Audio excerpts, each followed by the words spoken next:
Congo Web.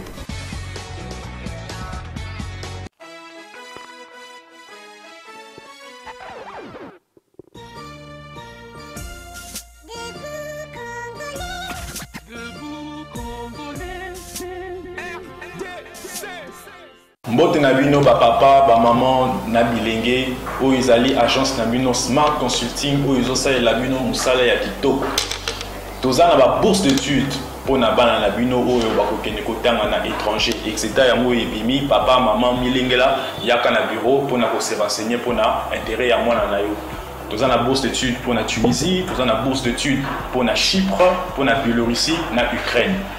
Pour na ba o nyonso bazana posa ya osala tourisme na Schengen, na Canada, na États-Unis, na Turquie, boya tozosala la bino assistance visa na $500 ya pamba. Ata yo mutu o za commerçant, ozana posa o kende ko somba biloko no na Turquie, na Chine, ozana posa o beta ma tour na Dubaï, yaka na Smart Consulting, to sala musala ya kitoko, nous avons toute une équipe de professionnels qui seront là pour vous assister. Ba numéro na biso za na se bo benga biso pana ba oyo nyonso ba lingi kokutana na biso ba ya na bureau tozana commune ya Lingwala na avenue Nyangwe numéro 269 arrêt à Sanef référence Kin Marché. Bienvenue à tous. Smart Consulting avec $500 on peut voyager partout dans le monde. Merci, bon après-midi na bino nyonso sika bozwami. Tozongeli bino spécialement na après-midi lelo to banzi ete bozama la malgré Kinshasa mbula mokolo nyos tozongi na ba thème pratiquement mibale kaka primo ministériel Janine Mabunda na ngambo na ye dossier ya honorable Fabrice Puela au moins plainte wana conseil d'état déclare irrecevable donc Janine Mabunda na Berchoir Mobimba batikali na Bokambi. Est-ce que c'est un gros coup de oyo Fabrice Puela honorable azui et bonga zonga mwa mkesima asa l'examen la vie na ya démarche ne politique ya bandenge na yoko zo makasi ya kusala musala mususu na ndenge koya primo ministériel le système primo ministériel qui comme son nom l'indique se caractérise par la prédominance du premier ministre à son rôle essentiel dans la direction politique de l'État apparu au Royaume-Uni en 1721 par Sir Walpole. Le rôle du Premier ministre a évolué en même temps que les institutions britanniques jusqu'à devenir les postes les plus importants. Il est donc intéressant de se demander quelles sont les caractéristiques du système primo-ministériel. Pour cela, il s'agira donc de l'étudier dans un premier temps comme une conséquence possible du régime parlementaire, puis comme ce système existe dans la réalité. Pour entendre la définition du primo-ministériel, FCC a créé le Guasikate.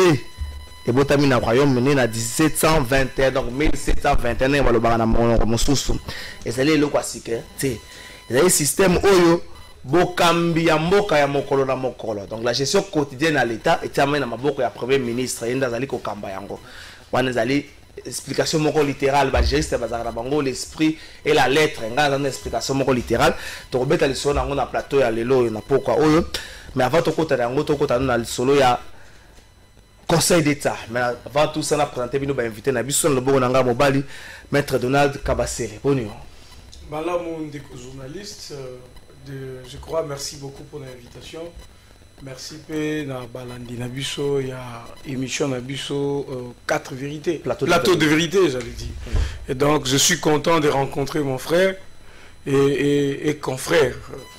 Le nom est parti. Bon, je te laisse la charge de présenter. Merci, Maître Rodrigue Ramazani, porte-parole adjoint et parti politique en vol de Corotek Bonnion. Merci, Trésor, pour l'invitation. Nazamalamu, mais Mingina Ningaso, n'a pas de masola politique, combo à maître. On a une profession à Moussala. C'est mais bon, on peut primo ministériel. On a eu le col à Rodrigue Ramazani, acteur politique et homme d'État. Merci. Maintenant, tout le régime, tout ce qu'on a bien dans Conseil d'État, à outil Koko et les Camerounais sont basés au déjà champagne, la babi que j'ai mis Mabunda, Okoya, Perchoir, Mobusu, Sika, Fongetiama. Mais au moins, Conseil d'État Kati, la faveur, il y a équipe Jenny Mabunda, a déclaré irrécevable plainte à honorable Fabrice. Peut-être un mot autour de la question. Oui, autour de la question, bon, moi personnellement, je suis surpris de la position du Conseil d'État. Quand les journalistes ont approché sur la question, je suis très objectif. Je suis que mon initiateur, il y a requête aller dans la qualité à porter voix dans le combo Assemblée délibérante Mobimba ya Assemblée nationale. Et on a vraiment comme si on a mingité. Mais le coup, on a une motivation à la juge. On a se réserver. Il y a kokota na bozindo di kamboana mais sengeli nanga ya yambo natanga na motivation il y a décision au ba 12 ba se déclarer requête wana irrécevable na kanise que ça peut-être pour un défaut de qualité na kanisa na lobité que ça yango parce que naza ko se réserver na tangi motivation il y a jugement wana te. Et mais pour nangai on est sur le plan de droit mais sur le plan politique. Parce qu'on a le rôle acteur politique pour un bureau en effet quoi sur le plan de droit il faut quoi auteur il y a plein de la qualité mais sur le plan politique il faut quoi pour sur le plan politique il faut quoi parce que en tout cas président de l'Assemblée nationale bien que nous avons compatir peu le lengue c'est pour la passe à mototé dans une catégorie à batoanate les cambo comme là qui en tout cas n'a copé ça et courage ceux qui à côté na émission ba courage ça la makasi ça facilite ko kutana na accident ça likambo pasi en tout cas naza ko partager pasiona ngai moko libota ya famille politique nanga mobimba mais au-delà de ça le lenge na ye a ko gérer de l'Assemblée nationale yangote OK président de l'Assemblée nationale a géré l'Assemblée nationale dirait zali ni cellule moko ya PPRD tout fédération moko ya FCC et si nga na comprendre ka mais talanda qui ça biso to sala nini to kitisa na Assemblée nationale ou ta kala année passée na kasa 2019 to kitisa proposition de loi sur la révision constitutionnelle aboma na ba tiroir ndeko Lutundula l'honorable Lutundula kitisa na kata Assemblée nationale wana loi sur la réforme ya CENI akamata yango aboma na tiroir tola mukabo comme Assemblée nationale comme cellule to fédération à PPRD a jomba na moko loi mina ko sakato e créer ki scandale abimisa yango na balabala et seli wana te awa le roi makambo ba 12 alaki makambo conseil d'état epai akamati service à courir en Assemblée nationale bakangiam yango Assemblée nationale il y a institution il y a l'état to mizali bureau politique to cellule moko ya PPRD ya ko manyola ngo lolenge na en tout cas lolenge na ya ko kumbela makambu ezali ya na mona na ngai en tout cas na mona ba bureau eleka na mona ba ya PPRD pekaka professeur Bouchaba le kawana na mona pe président Mina ko l'ancien président Mina ko le kawana mais gestion Assemblée nationale ambalo penza est-ce que ça te tout ce que ça est-ce que ça te conteste d'échanger la gestion à le professeur Paris Bouchaba la gestion à honorable Mina ko le PPRD avait non seulement la majorité au niveau de l'FCC, bon à cette époque un peu non seulement la majorité mais aussi la tête il a payé le président Zaki Nangambo na bango c'est peut-être le loyo oyo bozomona ba mesaki to mesaki comme na bango na contradiction moko boy institution monene le rôle Assemblée nationale a ko ça ya couleur politique té na bureau soko mati na bureau komi bureau ya ba opposant au comité bureau ya majorité yo bango moko balela ki na tangi na article là ba ki ko lele pa ya cordon na bango wana ba ki ko lele pa cordon so ki to komi na situation na yebi kombo na tangi koma na bi cordon so ki to komi na situation oyo to zali ami yebi ndenge na tangi kom ndenge na lobika cordon ye mo yebi ki babenga ke bon ndenge to komi na situation ali likola ba injonction boni ko gérer institution ya l'état omi komisi lokola soda molongo omi komisi soda molongo valeur ya homme d'état nyonso milongo na nzoto et ana sens ata mokete et ali na sens te eza likambo ya contexte te ali likambo nde soit bozangi personnalité soit kozanga koyeba ndeni kokuma makambo mpona ngai en tout cas bureau Assemblée nationale oyo kumbami na mama présidente il faut kweya na manière nyonso ya kokwesa ngo esa na bandeko bana majorité stratégie yango na lobi te na yebite stratégie baluka kaka eza ba membre ya majorité bango ba yebike mama présidente akokumbela Assemblée nationale na ndenge moko pende ya na le salema na noté merci Rodrigue Kamasa maître Donald bon bolingi a mingo na nga ba casquette à mettre mais question ngo zape thématique juridique, tout garder le Conseil d'État a fait à se prononcer. Plainte honorable Fabrice Paul est irrécevable. Maître Rodrigue a relevé qualité, mais aussi sur le plan politique. Lecture des années autour, il y a les Cambois. Merci beaucoup. D'abord, Yambo, je. Ngana a surpris, Yazaki surpris, Ngana a surpris. Pourquoi ça surpris? Parce que pour Nangaï, j'étais de ceux-là qui soutenaient la démarche. Il y a député national Fabrice Pouela. Pour Nani, il n'a pas de soutenir la démarche. Parce que, d'abord, en tant que député, à la qualité, il y a quoi agir. Ce qui règlement d'ordre intérieur et l'Assemblée nationale, ils allaient violer. Il est parlementaire, règlement intérieur, ils allaient pour le fonctionnement et l'Assemblée nationale. Et donc, par ce fait, il a qualité. D'ailleurs, juge, où il a jugé, a boité qu'il a la qualité. Heureusement qu'il n'y a pas réserve, peut-être qu'il n'a pas lu la décision, mais moi j'ai eu le temps de scruter toute la décision. Le juge de référé s'est trompé sur toute la ligne. Mais je respecte la décision parce que c'est la décision d'une juridiction. Moi, dans ma qualité, je suis là pour respecter les décisions de justice. C'est une décision de justice, mais j'ai un point de vue. L'article 139, alinéa 6, il y a règlement intérieur et Assemblée nationale, et lobby, ce qui vous présentez rapport financier dans un délai de 30 jours, ok? Lors il y a deux billes, session à SICA, le bureau est réputé démissionnaire. Ce qui te lingue tous à la bas respectueux à texte. Bureau et en constatant qu'il va déposer qui rapport voilà il fallait démissionner Bangomoko. Mais écoutez ce que Fabrice Pouel a dit. Il dit, je les ai écrits dans la démarche parlementaire pour les rappeler que il faut démissionner Baboui. Je viens maintenant chez les juges des référés liberté pour faire constater à ces juges-là qu'il y a eu une démission presque d'office. Le bureau est réputé démissionnaire. Vous, les juges de référé liberté, les juges de liberté, vous voyez, que vous puissiez agir. Yoka réponse à juge. Juge Azo Ebissa Fabrice Pouela que oyena acte oyo décision oyo attaqué au memi yango awate. Décision nini dans ces cas-là que M. Pouela pouvait amener. Décision aussi longtemps que Batoala va présenter rapport financier. Si qu'on règlement le dit que bureau en a réputé démissionnaire. Il y a des juges à référer liberté. Quand tu dis à Pouela que mais la décision aux autres attaqués. Mais est-ce qu'on doit rappeler à la Cour, au Conseil d'État qu'il n'est pas que le juge des actes, s'ils peuvent lire leur propre loi organique, il n'est pas que juge des actes. Il est juge des référés. Il est juge de liberté. Est-ce qu'il fallait te rappeler, bon? Voilà, ne peut pas rater procès pour la ligne. Tout n'y est que décision ignorée pour attaquer. Limiter Conseil d'État n'a pas de décision qu'il faut attaquer. Pour ça, que le Conseil d'État constate tout ce que je viens d'évoquer tout de suite. Mais je me dis, nous sommes dans un état de droit. Ça voudrait dire qu'il faut te respecter ma décision à justice. Et j'ai aimé un fait, c'est que Yemoko président de l'Assemblée nationale. Moutabanda Koloba, République de juge.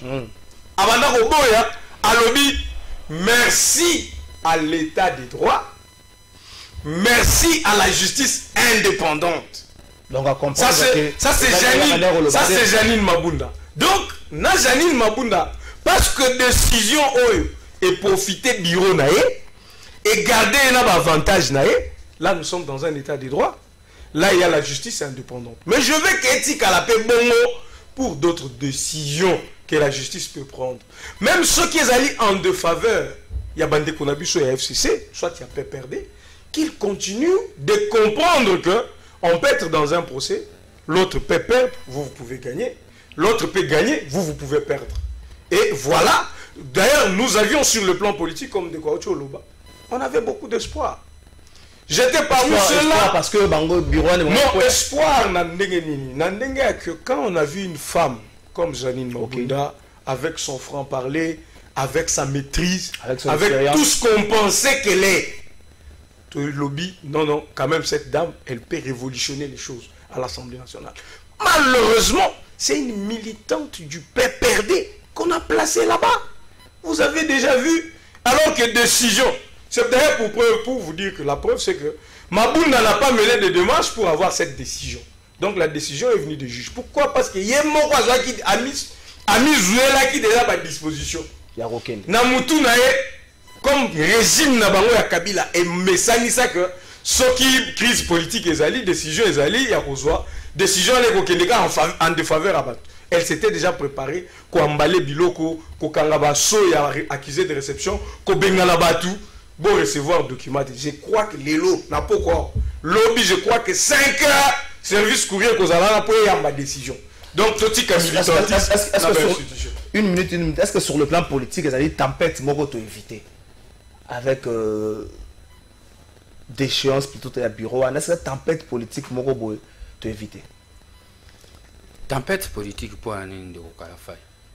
Tempête politique et ali liberté, paix, droit, il y a bateau qu'on remettre en cause. Bureau de l'Assemblée nationale pour aller beaucoup de tempête. Non, dans le contexte de l'environnement, environnement de Kalafay, population comme on Makambozo Salema, tempête et athée, Ndeko, président de l'Assemblée nationale, a géré l'Assemblée nationale Mabé, et c'est un bureau na emi quoi. Rapport financier, ceux qui ont un retard, mais ni sami malamu te, bako gérer l'Assemblée nationale, mais tempête ni pas ni bako mon ara tempête bisikanyos. Tempête et ati.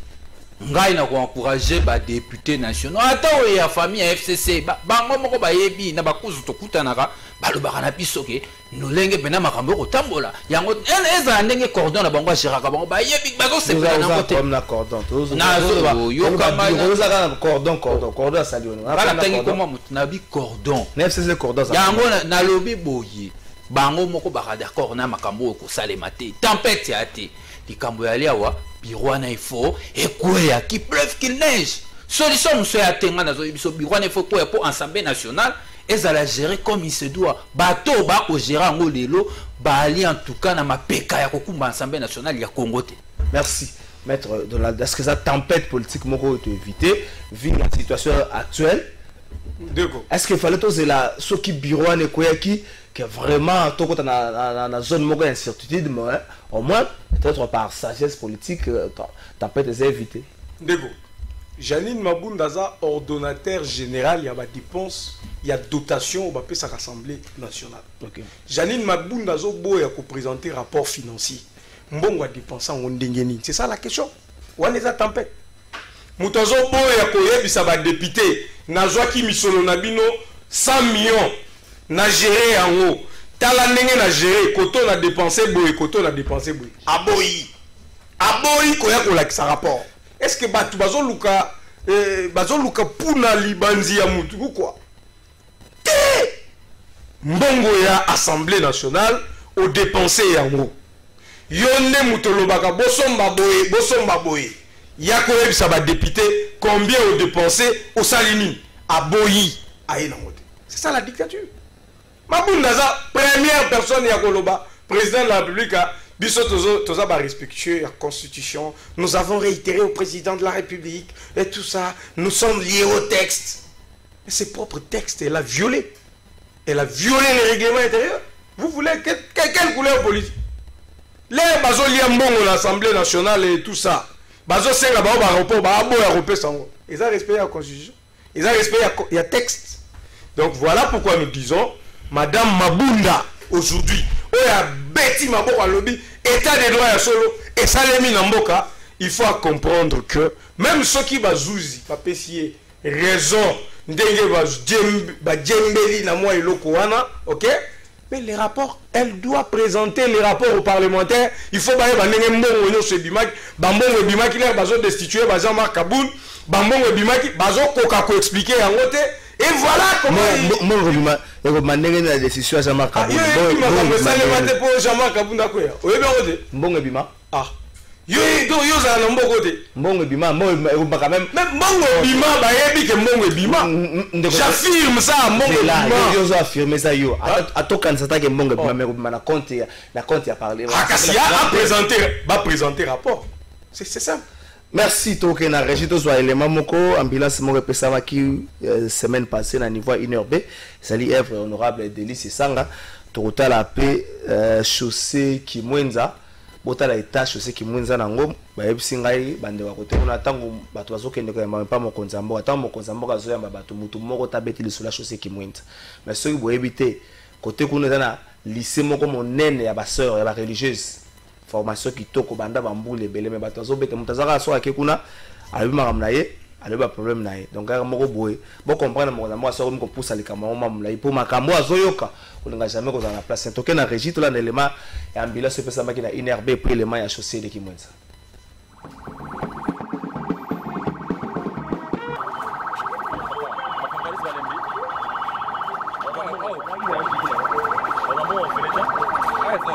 Yeah, what's up, Mzalak?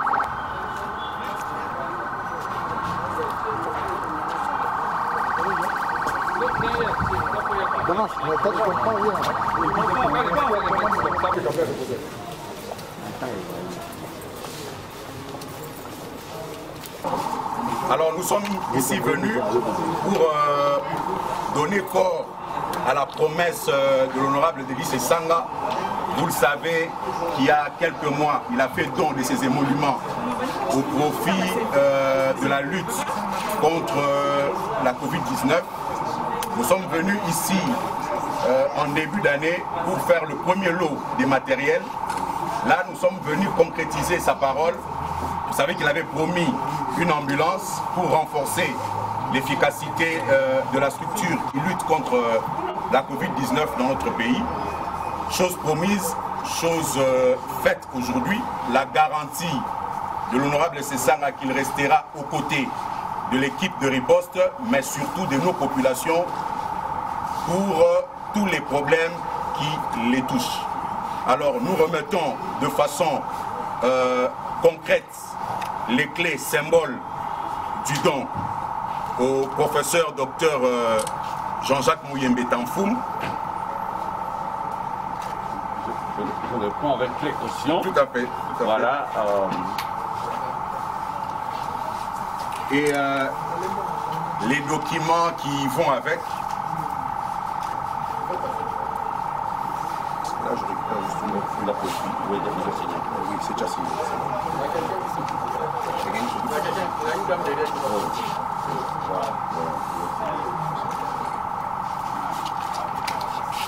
Ainsi, la remise est faite de façon officielle et solennelle. Nous remercions donc le professeur Dr Mouyembe de l'accueil. Nous remercions toute l'équipe de riposte et encore une fois, au nom de l'honorable Sanga, nous donnons la garantie que nous sommes toujours aux côtés de nos populations pour la suite de ce qui concerne la République. Voilà, maître, soyez donc notre interprète auprès de l'honorable Sanga pour ces dons.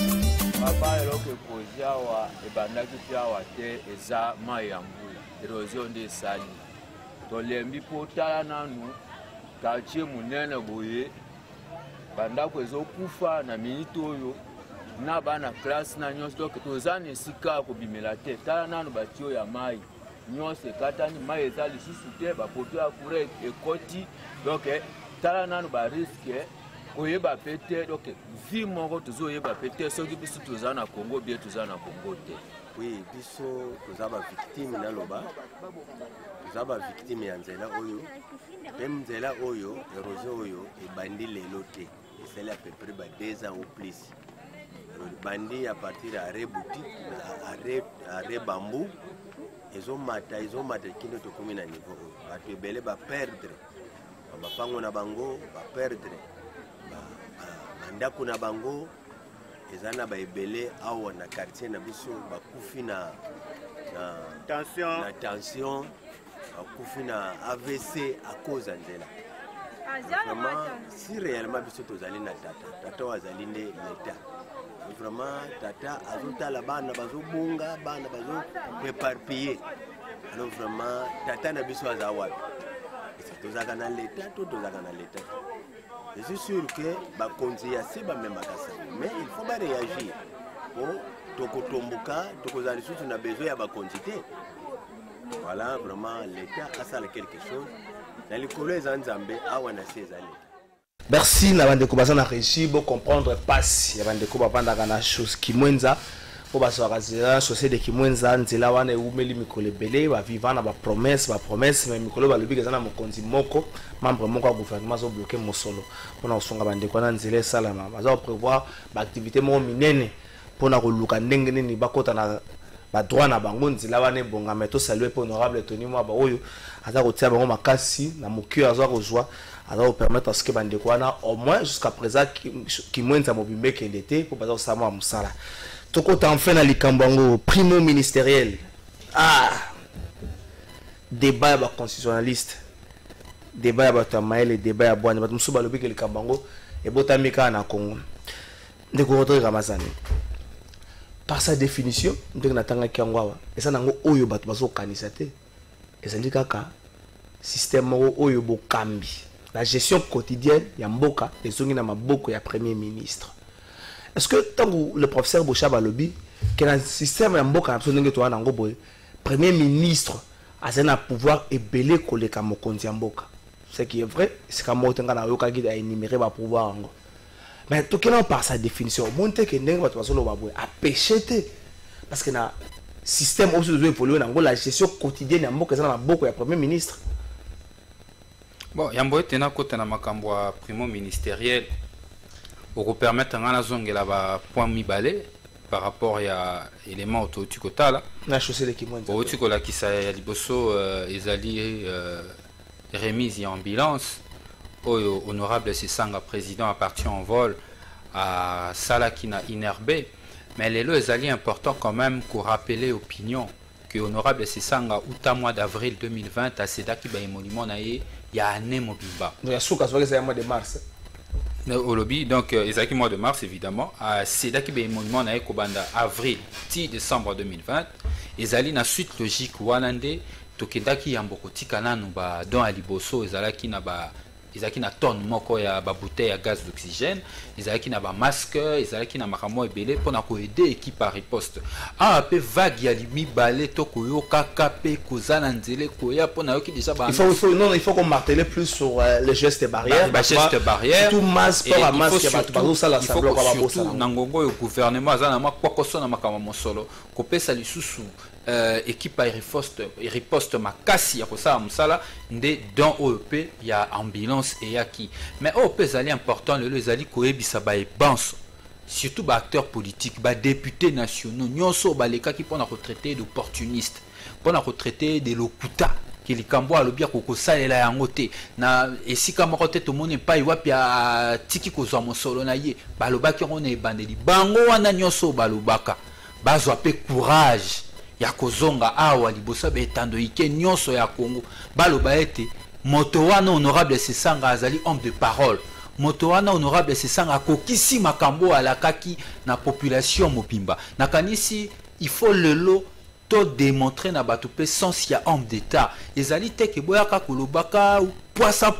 poso sans pour autant contenir égard na makambo mususu moto ngai na ali na sima na pamba tenga na yebisaka yo na koya trésor kala fa eza important pour na ngai na koya ozali na ko sala kilte ta personnalité te na lobby c'est sanguiste ce qui na lobby c'est sanguiste bobi kilte ta personnalité ndeko nanga Donald Ali Tshisekedi wana ali kilte ta personnalité Nicolas Sarkozy ali gaulliste wana ali kilte ta personnalité te et ali doctrine au bisoto koku moto na moto ko croire ngala ali c'est sanguiste na ko croire na c'est sanguisme. Alors, le coup la bisoto ko bundela intérêt général, le coup la bisoto ko bundela intérêt général, tous en école wana, tolobaka réduction en train de vider l'État, toko démontrant on a acte, tolobaka mise en place d'un État modeste mais efficace, tout ça les actes moko modeste, eux ko ça va résulter à makasi na kati ya société na biso. Ezali acte ya exemplarité, na yebisi bato nyonso ba yaki kufinga ba lobaki mingi, bazonga awa. Bazonga wa kosala amende honorable basenga bolimbisi na population pambate bilobela misali na tina te tozongela na motuna na yo ya nakota ya mibale o lobi ya chaussée ya Kimonza na yo ki okolobela ka chaussée ya Kimonza mikolo nyonso moko bosana loko moko bandalungwa pe esika ngana ali ko souffrir stade municipal ya Bandal 4 ans lelo evande solution ali ba ko biso kaka ezali quand même important to le bela yango Rozoatango nyosoro makambo stade à Bandalungu obebe stade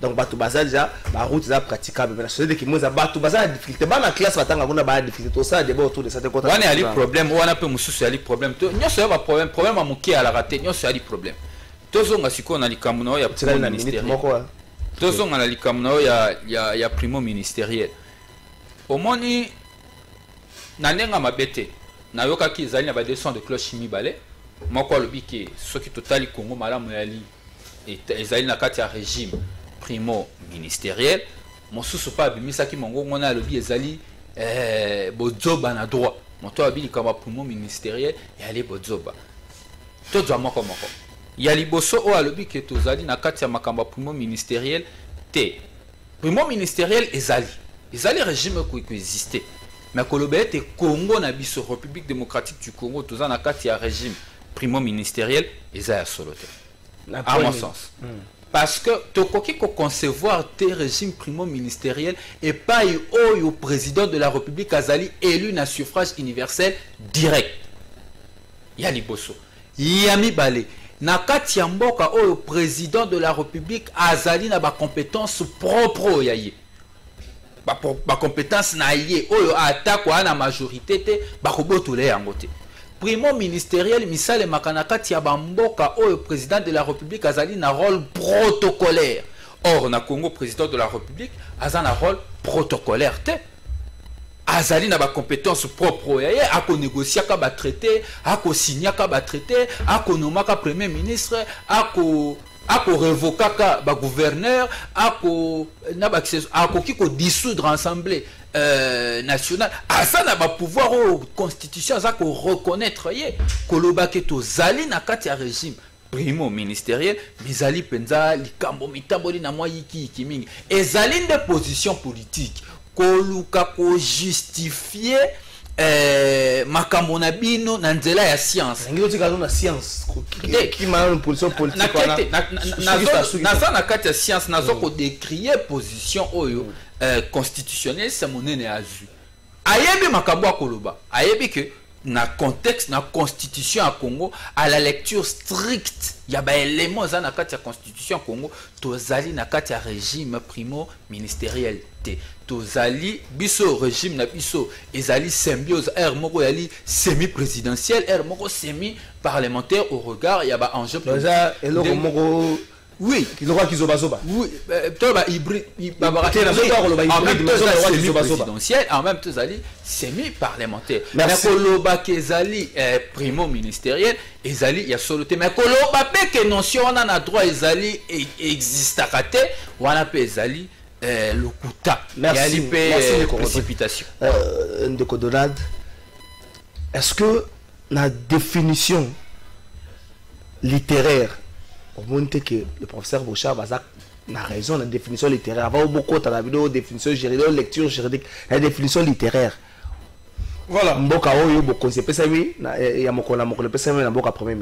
Voilà. D'abord, il faut reconnaître que ndeko ya lobby que régime wana na droit na biso ils ont existé à cosité primo ministériel dans notre droit na constitution na biso na mibeko o ya biso primo ministériel ezalaka te. Ça comme il l'avait dit c'est une création oyo bakabiliste bazolinga bakotisa biso na mutu. Ça je martèle. D'abord je salue le professeur Évariste Bouchab. Je sais que c'est un savant. Dans le monde, il y a constitution. Quand on parle droit constitutionnel, il y a des figures de proue, on ne peut pas s'en passer. Donc, Évariste Bouchab. Mais souvent, le professeur a toujours un péché.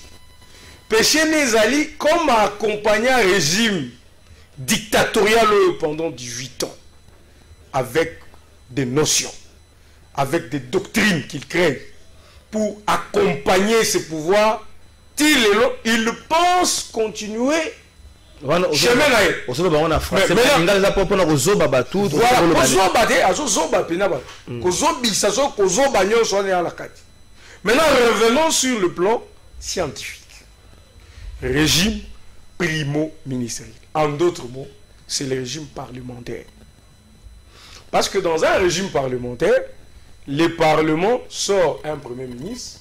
Dans des monarchies constitutionnelles comme la Grande-Bretagne, l'Allemagne, vous ne voyez pas un président.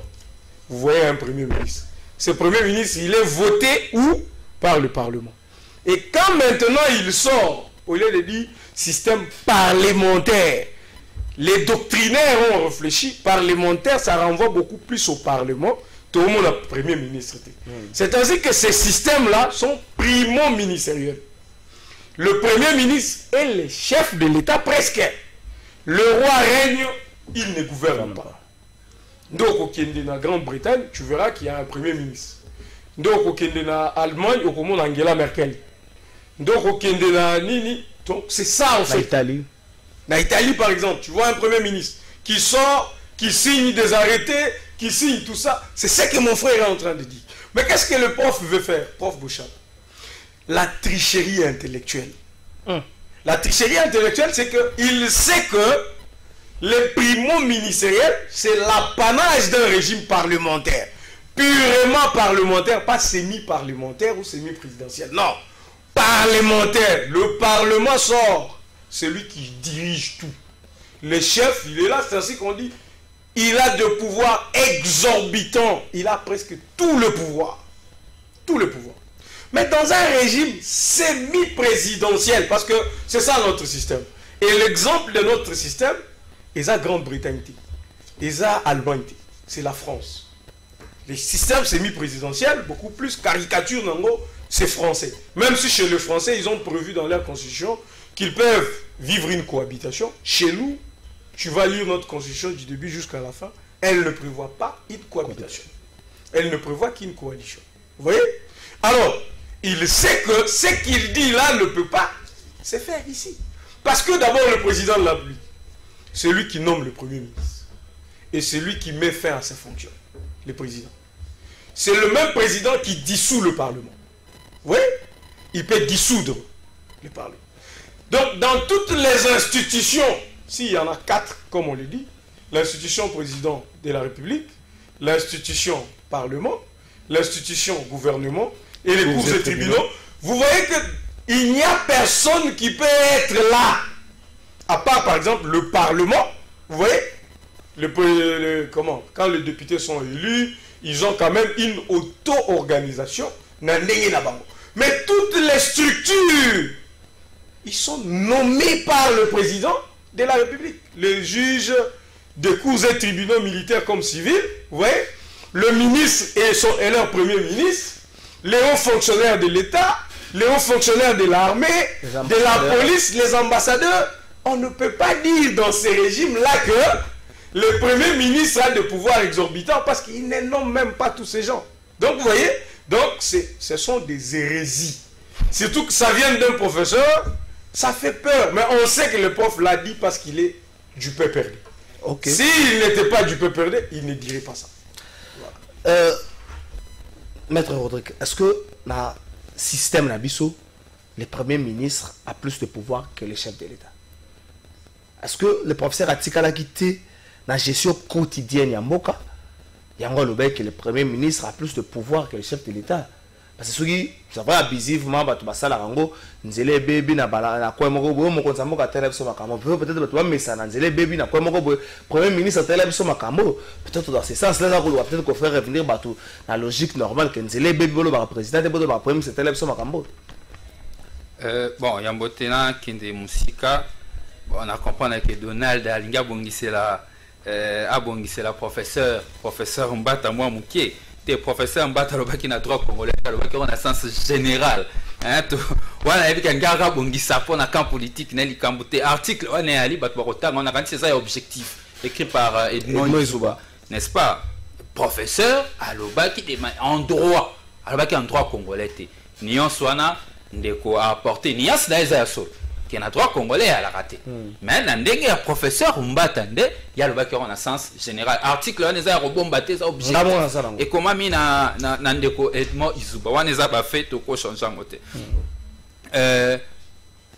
Effectivement, mon premier ministre Namboka na biso yene premier ministre té ni babenga ni pouvoir réglementaire ezali mingi na pifo ya gouvernement et kumba na premier ministre président de la république pazana o babenga ka pouvoir réglementaire na mais aye ezali résiduel hein il y a pouvoir makambo moko boye bien spécial mais muto akokumbela ka makambo mikolo na mikolo konome kolandela makambo ebele ya solo pouvoir ya premier ministre ezamo étendu mais koloba kazana ba pouvoir exorbitant pour que to tomber na o babengi primo ministériel parce que ça terme ils allaient employer et ça y a soloté pambate na ba régime wana neti na bamboka la Angleterre premier ministre muta convocaka conseil des ministres ba benga conseil ya cabinet premier ministre muta convocaka on a bamboka o baza na système wana yem taza na pouvoir mais pas na biso za bongote pas na biso za président de la république ne muta kumbela ka makambo wana awa pa beti fimbo alobike conseil des ministres vous avez sauté le quand on a premier ministériel premier ministre a convoqué conseil des ministres et le kolobake il y a solo que président tu analyser nombre de pouvoir aux ezali en termes ya ba décision na règlement il y a solo premier ministre na ba pouvoir mo ebele pour pas battre gouvernement azali na ba pouvoir oyo akabolaka na président de la république mais président de la république azali na ba pouvoir ya ye propre gouvernement azali na ba pouvoir nango propre na bité soki to koki ko kabwana esika wana mais kolobake pona yango nde premier ministre na ba pouvoir exorbitant elle ya soloté ba pouvoir pe ya premier ministre ene esika esuki pambate eza ya président de la république ne moto et télémission yango OK ndakisa ndenge ndeko lobi nomination ordonnance on a nomination d'accès ya yemoko premier ministre et président de la république mutufwa signé yango ko convoquer conseil de ministres et le président de la république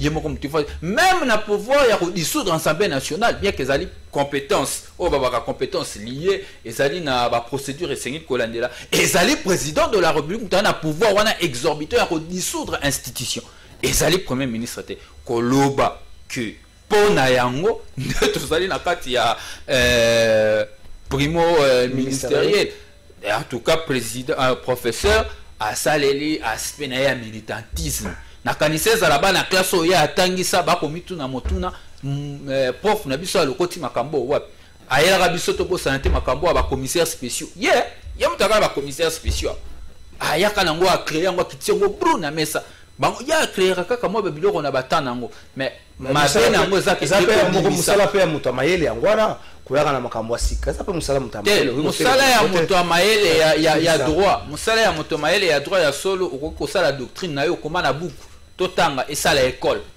likambote mais esika mibeko elobi muto mayele ya droit abakisaka te alongolaka te alobaka oyo ekomami alobaka oyo ekomami soki akomi kokende mopanzi moto mayele ya droit akomi ko créer mokili oyo ya ye akomi ko violer mibeko doctrine moko to koki ko découler ngo en dehors ya ba texte parce que doctrine na bango ezali mikanda o mikomami na ba source ya droit soki akei nango mopanzi ndakisa na ka o parce que ya bina ka ya Congo so ba kata na ndenge ya général toki koloba ndenge toki appuyer to ba ki existe mais ya le droit congolais ata kutwango merci ya le côté le rwanda merci de Donald est-ce que ça une façon à yebisa na ba congolais que non botika moko to message ko ba mokonza mboka tela biso makambo mais boyebaki muto agiraka kamboka au quotidien donc mokolo na mokolo ezali premier ministre elongo na gouvernement na donc tant bosala ke mokonza mboka yebisa tela biso makambo ya moko botaka mokonza mboka mikumba moko boyo eza ya yete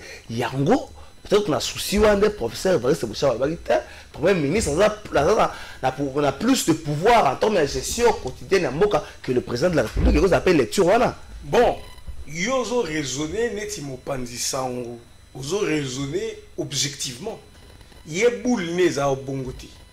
C'est vrai que c'est pédagogique. Oh ya lobby.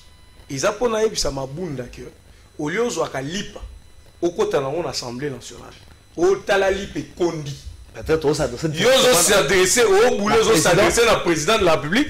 Au premier ministre. Au chab te fait comprendre que ils ont la compétence à président. Ok.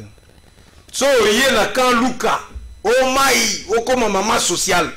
Au baki wana ils ont domaine à président de la République. Ils ont domaine ya ilunkamba. Oyo ba contrôle la kati. Action na. Ba sanction na répéter. Tu vois? Mais parce qu'on doit revenir dans le débat. Le prof Bouchab le sait. Joseph Kabila a fait 18 ans. Est-ce qu'il peut nous citer un premier ministre qui a eu de pouvoir exorbitant? Kolega Kabila. Yemoko Varis Bouchab. Avandi Boye, Abandi Kotala. Tiba Banda pouvoir au 2001. Tobana Mutasuka Bruno Chibala Bon, Tobana même na Bruno Chibala. Toke Bakibanga. Toke Matata. Toke Muzitu. Tito Kendewana.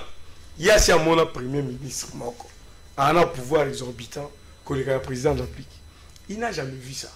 Mais c'est pour le besoin de la cause. Au moins dit, boule na ezali. Qu'on détourne peuple congolais dans ma Kamouya Moutouya, où il y a une consultation nationale initiée par le président. Il sait que ce qui, président Yoki, couche nyonso, premier ministre, il faut aller voir. Le vrai débat, il est là. Est-ce que souci. Maintenant, il veut dire, il veut montrer au peuple que le premier ministre a beaucoup de pouvoir, de telle sorte qu'à côté lever la présidente de la République. Maintenant, il y a un bête on a n'engaya à mon akanengo le bien à zo zoba ba congolais à mon ba congolais netiba hein batumoko de dupe qui les regarde. Nous on a déjà compris son orientation. Mais il doit savoir parce que on parle droit.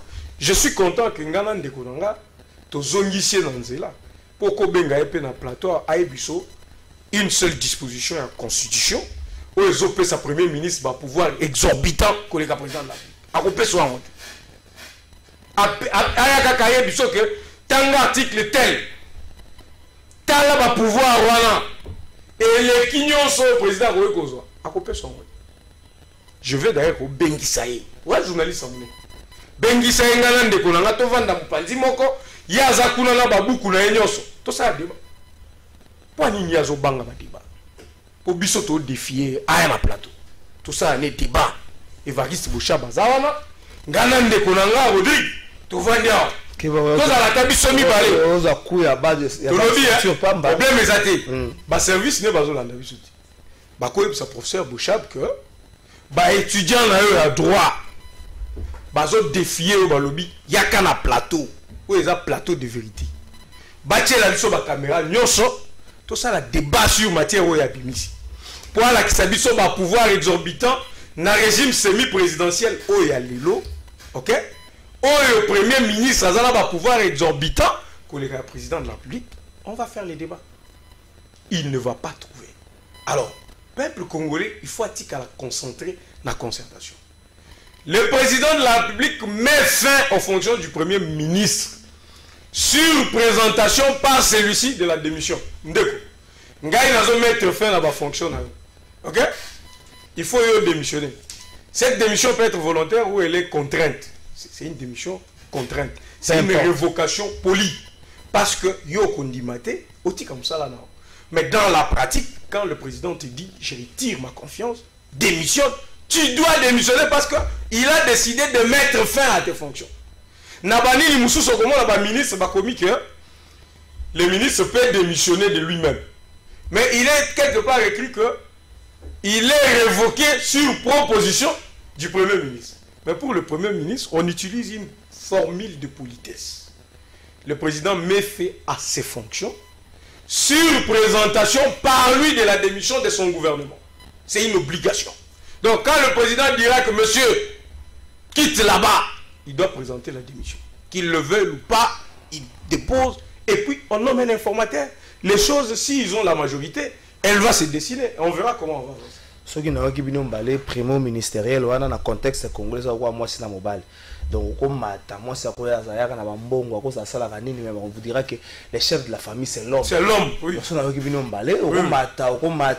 contexte ici, dans le contexte congolais, les chefs de la famille c'est l'homme. Donc, en tout cas, Moutamaye, les côtés, on a Bossana qui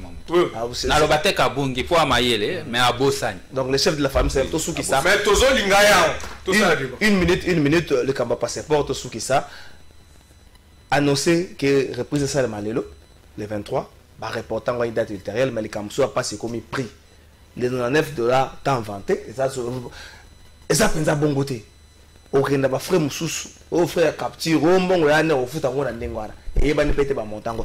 Est-ce que annonce Wana, il y a $99 n'a reprise au 3 passeport, et ça là qui, je sais pas, tout le propagandiste, et c'est qu'il y a annonce mon tape pour avoir apaiser, bah tout. Est-ce que c'était préparé ou harmonisé pour la loi? C'est pour qu'il faut encore le ministère de la Finance, de l'Affaires étrangères, harmoniser. Bon, on a évité Oyozolo Basoko Zuapi. Ça veut faire même le cadre ministère, les gars qui n'ont pas médias pour le Bamakambouan. Bazoloba, mais on se référé à Mokando et Signama qui arrêté interministériel. Natanga qui arrêté interministériel ou est fixé prix à passeport. En tout cas, jusqu'à preuve du contraire, nous avons moni acte ou ils ont abrogé arrêté wanate, to acte et décision contraire et arrêté wana. Ponangai, kino lelo, décision wana ezana nous na mesa na nelongote. En tout cas, on a évité ce que maman open la douta qui n'a pris. Même ngai sur le plan pratique. Donc nous avons la norme tout na écossais les mandengeni. Ce qui peut reporter en haut, n'a évité jusque là quelles sont les raisons et report. On va publier en OPT. Jusque là il y a la supputation. Non, parce qu'il y a un report, parce qu'il y a une annonce officielle. Il y a une annonce officielle pour le Bakino. Reporter une dette ultérieure, mais date en haut la plus proche. Raison et report. Harmonisation. Harmonisation. Tous est là-bas harmonisé. Il faut tout harmoniser sur Oyo pour que puisse avoir tous dans la matière à discussion. Nous avons un homme d'État, nous avons un boité, mon candidat interministériel Mizali, nous avons discuté, comme une discussion à Wingen à quoi balabala, nous avons dit Moninga Nambo, nous n'avons pas vu compte à Moninga Azate. Difficulté est à un niveau. Moi pour l'instant, étant qu'un homme d'État, un homme politique, un responsable politique, dans mon arrêté ministériel, je me tiens à ça. Et à part ça, parce que tu as une minute, on a conclu comme ça, on a assis ça. Et on a refondé la brèche, pour la partie. 30 secondes évidemment. Batonio so ba critiquer ki biso tant to bandi makambo ba G13. Tant to lancer makambo ya ba consultation. Balobi na biso ke to ko rouler pour na Fati, misu balobi to ko rouler pour na moto akinga kati. Mais lelo awape même contexte, même cadre, makambo nyonso biso to sala ki na G13 mizongi to moni bango nyonso portien à présidence de la République base à la consulter ba ko tombola ka union sacrée. Ba ye ba ke likanisi ya G13 esika utaki ezalaki pona kola ki sa été na Congo, il est possible au-delà ya ba ko kabwana na biso na politique to kutana ensemble to discuter Congo. Ba to wana o lelo ba komi ko kende na consultation. Baya wa liboso na bino ba pasango basenga bolimbisi liboso a peuple ba reconnaître que en vol tozaki na anticipation tozaki na sens il y a clairvoyance tozaki na sens il y a l'état toyeba ki nini esengeli kosala vision alaki leadership. Merci de gourder na remarqué que obi batu ba conseil que tozaki na sous manœuvre ya Fati Félix Tshisekedi mettant comme Joseph Kabila l'homme de Kingakati na ndenge za kamuta sembo so comme tant Joseph Kabila Joseph Kabila tika makama l'homme de Kingakati waya malamu mais non l'homme a cité Oya d'ailleurs au sanga tukiana monsieur avait cité Oya mais monsieur c'est il fallait le babongo na libre olbandenge na moni t'es de quoi ça raison aza l'homme de Kingakati oh ba ça peut amender fois pembe na Kingakati asala zamba na azana ba lion ba nini eza Kingakati bani de quoi ça dit ma bête. Bon mon frère, pour revenir à la question à passeport, c'est l'occasion d'abord il y a que peuple congolais mobimba totelema topesa mokonzi mboka merci pour la nini a prometaki yango passeport na mandat na ngai kozala luxe te. Bato commence à baver pour le passeport et bimité. Oh, koko na yo mutazo lokayo, oh non kona yo avandeli passeport. Biso to yebi biloko na l'église. Le passeport il y a $99. Dégo. Il faut d'abord saluer. Merci. Ote et ko koma ba flé, so ko dépenser 2000 francs ba kango photo, il y a problème. Na on dépenser $250 officiellement on ozwa 2000 kende ko défo na nini na tuna pe mutuna kende na commune otuna attestation de bonne vie merci okoma sikona même 4 communes apeso kende na commune en Sili oye la commune ya Ngaliema Gombe otuna ba nini wana otuna siko prix officiel za wapi bomona kati. Les gens font ça, ils doivent arrêter avec ça. Sinon, et vous serez en prison. Bateau commerce sur ce qui est déjà prévu, ils seront en prison. Et donc, le professeur Bochap doit se reposer. Il a déjà une ménopause intellectuelle. Il y a beaucoup de choses à dire là-dessus. Qu'il se mette, qu'il soit calme. Les choses doivent continuer normalement. Merci, ma ménopause intellectuelle. Donc pour éviter ma ménopause non ménopause intellectuelle les aneti na comprendre merci comme mukolo na science merci na bandeko nyonso balanda ki biso na nyonso to kosala lelo sengi Congo nde gagné to kutani mukolo ya lobi maître to na rappeler bino no rappeler ma ba la semaine to kutani mukolo ya lobi. Merci. Mbote na bino ba papa ba maman na bilenge o izali agence na bino Smart Consulting o izosa la bino musala ya kitoko tozana ba bourse d'études pona bana na bino oyo bakokende kotanga na étranger etc. yango ebimi papa maman milengela yaka na bureau pona ko se renseigner pona intérêt ya mwana na yo tozana bourse d'études pona Tunisie tozana bourse d'études pona Chypre pona Biélorussie na Ukraine. Pour na ba nyonso bazana posa ya osala tourisme na Schengen na Canada na États-Unis na Turquie boya tozosala la bino assistance visa na $500 ya pamba ata yo mutu oza commerçant ozana posa okende kosomba biloko no na Turquie na Chine ozana posa obeta mwa tour na Dubaï yaka na Smart Consulting tosala lo musala ya kitoko. Nous avons toute une équipe de professionnels qui seront là pour vous assister. Ba numéro na biso za na se bobenga biso pana ba oyo nyonso balingi kokutana na biso baya na bureau tozana commune ya Lingwala na avenue Nyangwe numéro 269 arrêt à Sanef référence Kin Marché. Bienvenue à tous. Na Smart Consulting avec $500 on peut voyager partout dans le monde.